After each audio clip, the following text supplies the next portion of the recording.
Hello everyone. The International Intangible Heritage Film Festival is an event where we meet and learn about intangible heritage and films. Each year, we select and introduce films that contain intangible heritage with a special commentary program on intangible heritage that is precious and common asset of the humanity. This year, we have a documentary film entitled Our Blood is Wine, which is about traditional Georgian winemaking. And that is called 크베브리 winemaking, and that was inscribed on UNESCO Intangible Cultural Heritage in 2013. To help us learn and appreciate 크베브리 winemaking, we have a special guest who is the Georgian ambassador to the Republic of Korea, Ambassador Otar. Welcome and thank you for being with us today.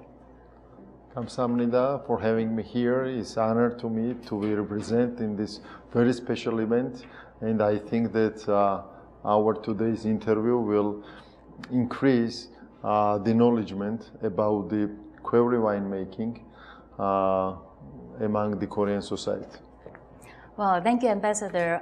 As you know, wine has become really popular in contemporary Korean society, but not many Koreans actually know that winemaking first started in the region where Georgia is located. So could you tell us a little bit about the early history of humans' winemaking? Thank you so much for this question. I would like to start with it, that wine is, we Georgians are saying that this is our DNA, because that we are counting our history and tracing back 8,000 years ago, and the first traces of the winemaking for the humankind was in the Georgia, and Georgia called of the cradle of the wine. We have around 525 indigenous type of Georgian wine, grapes, and making this very tradition of the Georgian winemaking tradition, which is inscribed in the UNESCO Intangible Heritage in 2013. It's about the wine, Khwebre winemaking. Mm-hmm. Wow, that is impressive. Ambassador, have you personally observed or participated in Khwebre winemaking? Definitely, there is no Georgian like exist. I think that it's part of our family traditions, part of our culture. As I said, that it's our DNA, and all of us we have been participating on this very special process.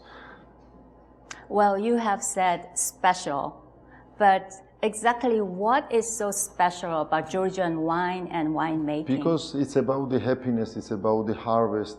It's some kind of celebration, like to make wine, and when you are waiting from the harvest and making the special amber color wines, which is we are calling of the Khwebre wines, and it's purely organic.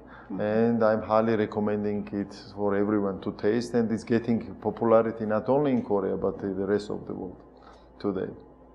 Well, I've also heard about Georgians think of Khwebre wine as part of their identity. So yes, what is it about? That's what I have mentioned, starting from that's why that we are counting our history pages from the very beginning of the traces of the wine. And why it's special, why we received this acclamation from the UNESCO. This is very important institution in this regard, that we Georgians are making uninterruptedly the Khwebre wine throughout these years and throughout the centuries. Wow. In the movie that we are introducing today, I saw people singing around the dining table at home. So what kind of songs are they singing? This is our polyphonic singing, which is very famous, and it has been, frankly speaking, since our gaining independence in early 90s. In 1996, we received the first acclamation from the UNESCO of our polyphonic singings, and it's part of the tradition. Of course, the drinking wine, making toasts, when we are gathering among the friends, among the family members, among the guests, and definitely where is the wine, there is a singing. This is some kind of simultaneous process of our culture. Great. Actually, I'm not an expert in the field of music, but I could see that they sang beautifully. And I was wondering if this kind of vocal tradition is all over Georgia, or is it limited to special regions? No, it's of course related to each region has its own traditions, but this polyphonic singing is part of our identity as well and part of our culture, which is very beautiful. We have organized several very nice companies has been visited the Republic of Korea in recent years to showcase their polyphonic singing. We managed to take them, our ensembles in the various cities, not only stuck in Seoul, but in other cities, and it received a lot of interest from your side. But what is the most important is that our polyphonic one of the songs, which is very famous, Chakurlo, has been sent in as a golden vanilla disc in Voyager in 1974. In the 5th of September, or 97, I think, 1977, I think, by Voyager, and like among the 29 songs from humanity. And it was very interesting, like to have the Georgia in this NASA project at that time. I see. So polyphonic songs are very actively practiced all over Georgia with variety. Within the genre. Most of the Georgians like that, they are singing and during the table, except me. But mostly, majority like they are singing and drinking, and this is part of our culture and identity. See. Well, I would be looking forward to listening to polyphonic songs sometime. Yes. Another thing that I noticed in the film is the relationship between the religion and winemaking and wine drinking. Because in the movie, there were several moments where they had religious ritual accompanied by wine, and wine making also have some religious component. So could you talk about the relationship? This is very important. Thank you for this question, because this is a part of our culture as well. As I said, that we starting from the 8,000 years, like that we are uninterruptedly making the wine, but of course it needs development, like this.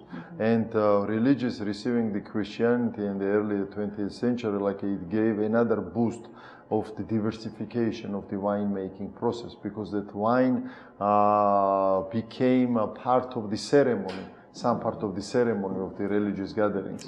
And that's why that this made the winemaking process more diverse and developed it a lot and helped. I see. So we've already talked about two intangible heritages of Georgia that are inscribed on UNESCO list, the Krbebryi winemaking and the polyphonic songs. Are there any more of those intangible heritages? There is the two more which already inscribed. One is the Georgian riding system and Georgian wrestling. We are calling Chidaoba. This is very ancient traditions, and now I think that we are working to put another our traditions, which is the feast of the Georgian feast, how we are gathering, and it's of course that the component of the singing, wine drinking, and plus our feast, because that it's very rich culture. As a Korean, I know the Korean culture so well that Georgian cuisine is very rich as well, and our feast and gathering are having the very deep roots and deeds. And I think that it will be another, I think that's our proposal for the UNESCO. I see. So like we do in Korea, Georgian people are also eager to safeguard intangible cultural heritage and interested in getting them inscribed on UNESCO list as well. Our history pages are very look like each other, and some moments and some components are very much making each other, and I think I found a lot of similarities in this regard when it comes to the gathering, when it comes to the family values, when it comes to the traditions. Like we are having very deep-rooted connections in this regard. I see. But one thing that I'm very interested in is what is happening to 크베브리 wine in today's Georgia. I understand that traditional 크베브리 winemaking represents only about 1% of the whole wine production. What do you think about the future of 크베브리 winemaking? Do you think it's sustainable? Yes, of course, like that it has been sustainable already 8,000 years. It's going to continue as the humanity is, and it's became the popular and popular every day. Because that we are talking, as I said, that we are talking about the wines and wine colors and tastes and 크베브리 wines, and there is a notion here, for instance, like in Korea, the wine is becoming one of the part of your feast as well. Because that if we will stretch back a little bit history, 30 years ago, I don't think so that wine was so popular in Korea. But now, today's days, like it's become very popular, and especially the 크베브리 wine, which we are calling the amber wines, are matching with Korean food a lot. And I think that the variety of the consumption of the different types and tastes of the world, Georgia is having the very good niche in this regard, because that is a cradle of the winemaking and the cradle of the organic winemaking as well, which is very important, I think, for the consumers. So it's a very specialized winemaking. Yes. And that's why you see future and sustainability. Taste as well. So like it tastes better, so it will be I well think and alive. It's matching with Korean cuisine a lot. That's great. So in a more general sense, what is the Georgian government or Georgian people are doing to safeguard intangible cultural heritage? Not only those on the UNESCO list, but there is Georgia, as I said, is we are speaking about the history pages, and we are talking about Georgia itself. It's really one of the most oldest countries in the world, and we have so many things to defend and so many things to inscribe as an intangible heritage of humanity, and more is gonna come, and people still keeping their traditions, and Georgia with its nature, and it's very diverse. Like it's coming from the various regions. It has its own cultures and traditions which we are defending and keeping till today, and definitely it's one of the most important values of us as a people to inscribe them and maintain and keep it, putting it to promote around the world. Well, that's great. Ambassador Otar, so far I've been asking questions about Georgian wine and Georgian intangible heritage, those I've found in the film, but do you have anything to ask about Korean intangible heritage? Yes, of course, because that I made some small research before coming here as well, and it's very important, like to see what is the Korean intangible heritage in 2013, while the Georgian winemaking was inscribed by the UNESCO. At that time, the same commission inscribed the Kimjang making. Exactly. And what was the reason of it? So, what was the reason? Kimjang culture is, I think there would be almost no Korean who would deny the representative value of Kimjang culture, because everybody's aware of it and they value it, and it's a culture of community.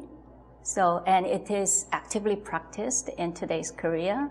So I think those are the values recognized by UNESCO when that was inscribed. That's what I said. We have some similarities in this regard, for sure. Yes, we bury our kimchi in the ground using the earthen jars and 크베브리 wines. Yes, and we are using the clay vessels to bury it under the beneath. And I think that it has a lot of similarities in terms, and fermentation process goes naturally. Fermentation, yes. In both of these products, and we Georgians are making from grape the wine, and you from cabbage, kimchi, which is the greatest products, both of it, for our nations, and it became some kind of our identities, like to show who we are for the rest of the world and humanity. Well, I totally agree. I think we really learned a lot about Georgian culture, intangible heritage, especially the Krbebrý winemaking, why it's valuable, why it will be sustained through time. And I think we were very fortunate to have you as someone who can speak for Georgian culture. So thank you for that. And for the film, the documentary film, Our Blood is Wine, I think it will be a great opportunity for all of us to experience Georgian wine culture and other intangible cultural heritage. Well, it's kind of difficult to travel abroad nowadays, so I hope people can experience Georgian culture, Georgian wine in the films. So I hope you don't miss it, and thank you for watching. Thank you.